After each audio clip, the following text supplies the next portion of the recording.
can't believe I'm doing this. I'm so terribly ashamed of myself, but I'm powerless. There's nothing I can do now except try and leave behind some sort of explanation for my actions. I don't expect to be forgiven.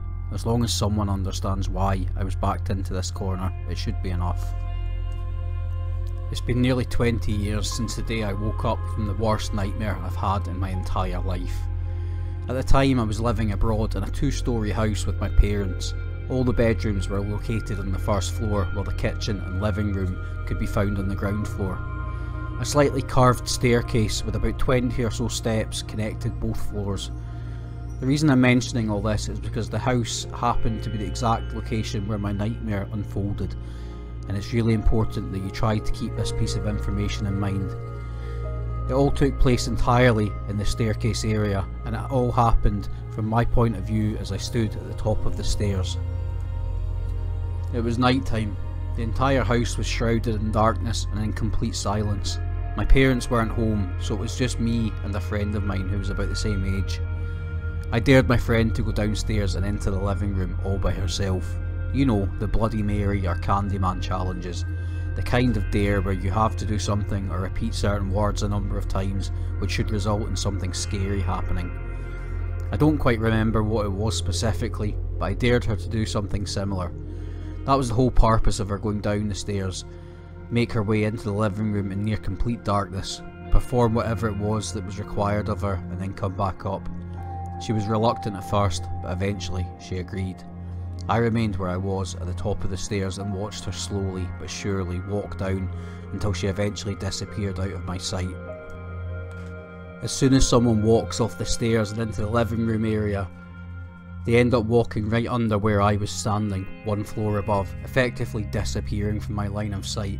I do not remember whether this was my intention all along, but shortly after she was out of view, I grabbed a large jar filled with coins which I then dropped from the top of the staircase into the cold, marbled floor below. Remember, it was night time, no lights were on, you couldn't hear a single sound throughout the house, so I think I was just trying to really scare her with such a loud and unexpected noise. Even though I'm the one who intentionally dropped the glass jar, the shattering sound that it made somehow managed to scare me as well. I immediately regretted my actions and was overcome with guilt, certain that I had scared her in such a way that not only have potentially traumatised her, but also put our friendship at risk. The jar had exploded, and shards of glass and coins spread all over the floor as the sound echoed throughout the entire place. It all got quiet again eventually, but I had yet to hear anything from my friend, who hadn't said a thing or shown any signs of her presence ever since I lost sight of her. I grew anxious with every passing moment as I stared at the bottom of the staircase, waiting for her to show up again. Before I knew it, I kneeled down, still in the same place, and yelled out that I was sorry a few times. I was really sick to my stomach, not just due to the growing unease of not knowing what was going on with her down in the living room, but also because I kept thinking how messed up I would be if someone had done that to me. But not even my crying voice and desperate pleas did anything. The sound echoed throughout my home, before leaving me in a very uncomfortable and unbearable silence, my eyes still glued to the bottom of the stairs. What happened next happened without any sort of warning, and it was all over in 1, maybe 2 seconds. Something suddenly appeared on the first step of the staircase, but it wasn't my friend. It was a torso.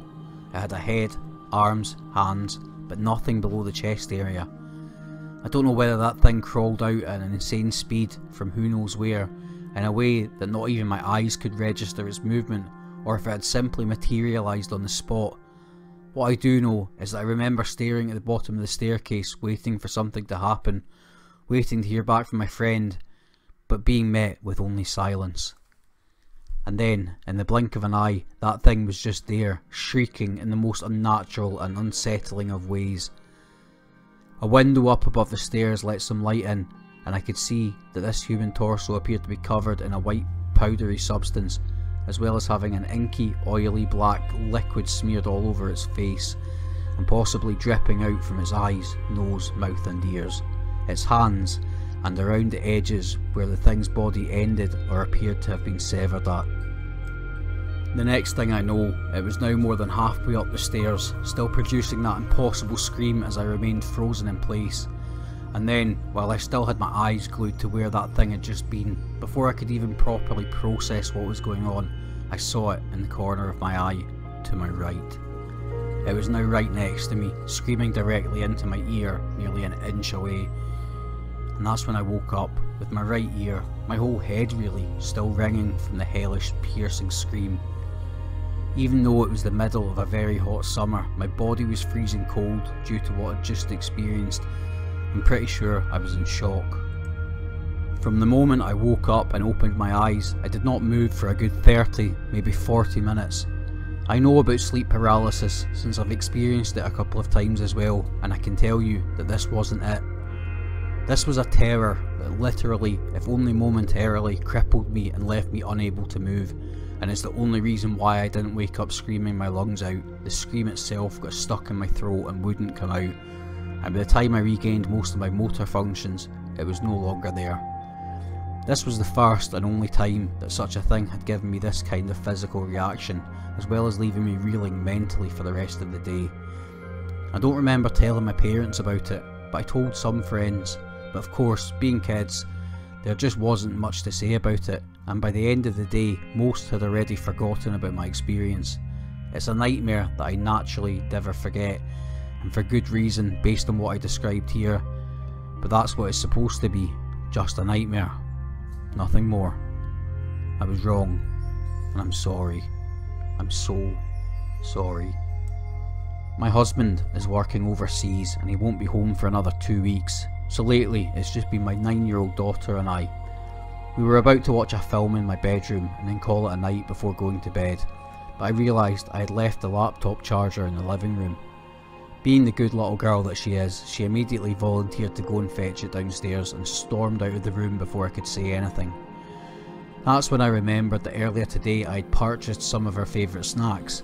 Not wanting her to make multiple trips, I got out of bed and made my way to the top of the staircase so I could tell her to also swing by the kitchen and grab them before heading back up. As soon as I got to the staircase, but before I could say anything, I accidentally knocked a small vase all the way down to the floor below. The kind of vase that you usually place on the outer edges of stair steps, mostly for decorative purposes. I watched it fall before it irreparably shattered itself apart downstairs. What should have been just a clumsy little accident felt like something else entirely. I was overcome with a sudden and inexplicable feeling of absolute terror washing over me as something began to tighten itself inside my chest. The glass jar full of coins, the vase, the sound of something shattering without prior warning in the middle of the night, an oblivious little girl, my little girl, and the terrifying, unnatural silence that followed. I started to feel dizzy and nearly lost my balance.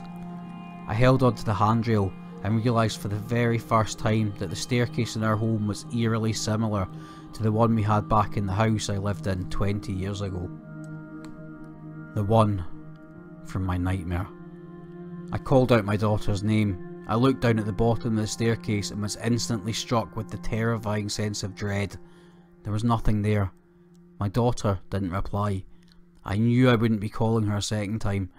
I couldn't stay there at the top of the stairs. I couldn't stay there and wait for it. Not again. Not ever. I could feel my body temperature begin to drop, and before I knew it, I had stumbled back into my bedroom and locked the door. I'd always thought I was just like any other parent, someone who would do absolutely anything for her children, put herself in harm's way if need be. Today, I found out that that's not the case. I'm sorry, but I know that something is very, very wrong. I know that something is happening right now in this house, but I don't know what it is. Only that I'm utterly powerless against it. My daughter would have said something by now. She would have come back up if I was just imagining things. She's a 9-year-old. She has never done anything like this before. She wouldn't know how to keep the act going for this long if she was just messing around. I don't know where she is. I don't know what happened to her. I'm sorry, but I'm too scared to even think about her right now. I'm sorry, but I can't. I don't hear anything. There's only silence. I'm terrified that it'll start again, anytime now. The torso, the screaming. I'm trying not to blink. I'm afraid it'll be right next to me when I open my eyes. Oh God, no, I can't do this. I'm so sorry. Whatever happens, I'm sorry.